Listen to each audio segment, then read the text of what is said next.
World leaders have descended to the city of Dubai and they want COP28 to be a turning point, as scientists say the world has reached a tipping point when it comes to the climate change crisis.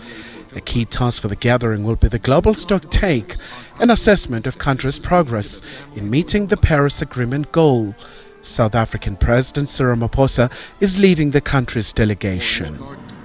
We are very pleased that at this COP28, one of the real, what you could call upfront agreements, is to address loss and damage. And that a fund has now been set up, and money is going to be put aside to address the losses and the damage that climate change has wrought on our people's lives, on communities, as represented here in this piece of artwork. We want that fund to be much bigger than what has now been put on the table.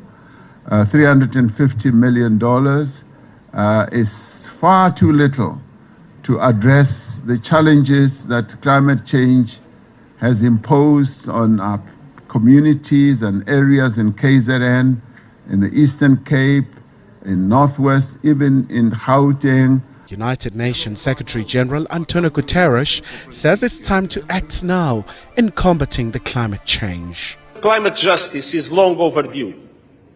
Developing countries are being devastated by disasters they did not cause. Extortionate borrowing costs are blocking their climate action plans, and support is far too little, far too late. The global stocktake must commit to a surge in finance, including for adaptation and loss and damage. And it must support reform of the multilateral development banks to leverage far more private finance at reasonable costs for developing countries in climate action. It worries me greatly that we remain so dreadfully far off track, as the global stocktake report demonstrates so graphically. The dangers are no longer distant risks. I have seen across the Commonwealth and beyond countless communities which are unable to withstand repeated shocks, whose lives and livelihoods are laid waste by climate change. Surely real action is required to stem the growing toll of its most vulnerable victims. Repeated cyclones batter vulnerable island nations like Vanuatu and Dominica. India, Bangladesh, and Pakistan have been experiencing unprecedented floods. I ask you all to work together. Be flexible. Find common ground. Come forward with solutions and achieve consensus.